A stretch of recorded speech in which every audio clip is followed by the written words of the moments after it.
Hello, welcome to another video. आज हम Coulomb's law के बारे में चर्चा करने जा रहे हैं, तो चलिए शुरू करते हैं।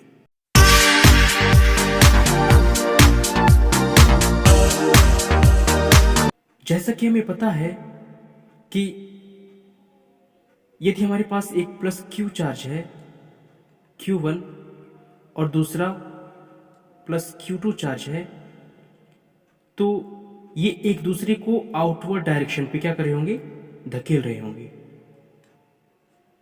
ओके, यदि हमारे पास एक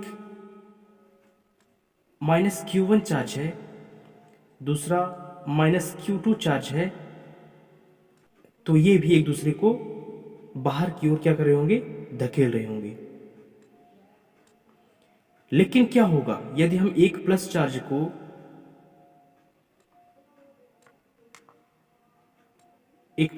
को दूसरे माइनस चार्ज के पास रखते हैं, तो हम पाते हैं कि एक दूसरे को क्या कर रहे होते हैं, ये अंदर की ओर खींच रहे होते हैं। ओके, तो इस प्रोसेस द्वारा हम इन दोनों चार्ज के बीच लगने वाले फोर्स की डायरेक्शन को क्या कर रहे होते हैं, पता कर पा रहे होते हैं कि फोर्स का जो डायरेक्शन है वो क्या होता है। ओके, लेकिन यदि हमें इसी फोर्स का मैग्नीट्यूड निकालना हो तो हम क्या करेंगे।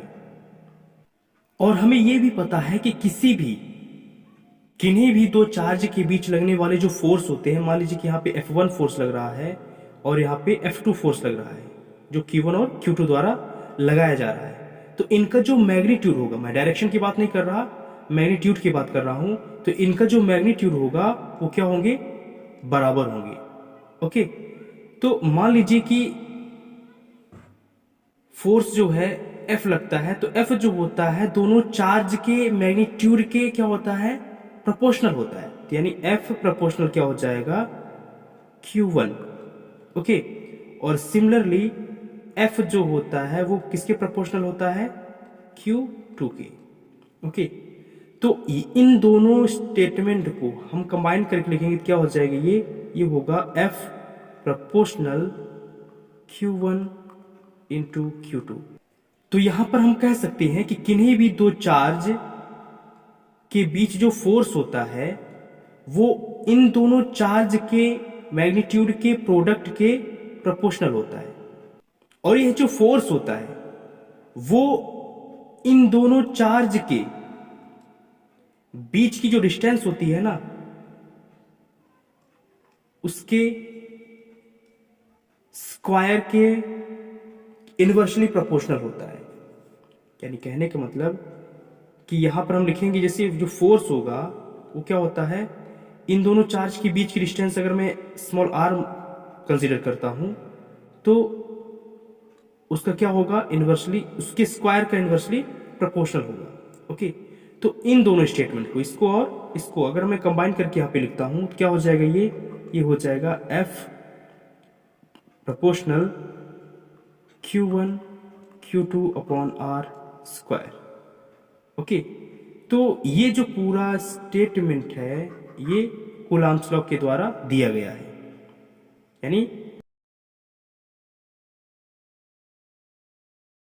यानी किन्हीं भी दो चार्ज के बीच लगने वाला जो फोर्स का मैग्नीट्यूड होता है वो उन दोनों चार्ज के मैग्नीट्यूड के प्रोडक्ट के प्रोपोर्शनल होता है, जबकि उन दोनों चार्ज के बीच की जो डिस्टेंस होती है उसके स्क्वायर का इनवर्सली प्रोपोर्शनल होता है।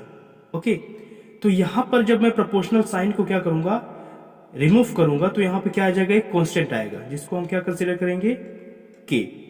इसको हम लिख सकते हैं F is equal to K Q1 dot Q2 upon R square, where K क्या है, तो K एक कांस्टेंट है।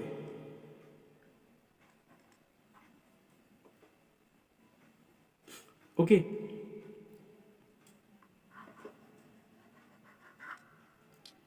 और जो K है ना, इसका SI सिस्टम पे जो वैल्यू होता है वो क्या होता है, 1 अपॉन 4 पाई एप्सिलॉन नॉट, है ना। और इसका एक वैल्यू होता है जो कि क्या होता है 9 इंटू 10⁹ और अगर मैं इसका यूनिट निकालना चाहूँगा तो यहाँ पे फोर्स का यूनिट जो क्या था, फोर्स का यूनिट था न्यूटन, और यहाँ नीचे क्या है मीटर स्क्वायर, और ऊपर कूलाम इंटू कूलाम यानी कूलाम स्क्वायर। तो क्या आ जाएगा इसका यूनिट न्यूटन मीटर स्क्वायर पर कूलाम स्क्वायर। ओके, और यहाँ पर देखिए कि ये एप्सिलॉन नॉट क्या है। एप्सिलॉन नॉट को बोलते हैं परमिटिविटी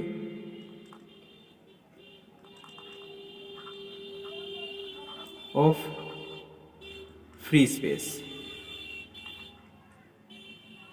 ओके, और इस एप्सिलॉन नॉट की वैल्यू क्या होती है, तो epsilon not is equal to, इसकी वैल्यू होती है 8.85 इंटू 10⁻⁻12।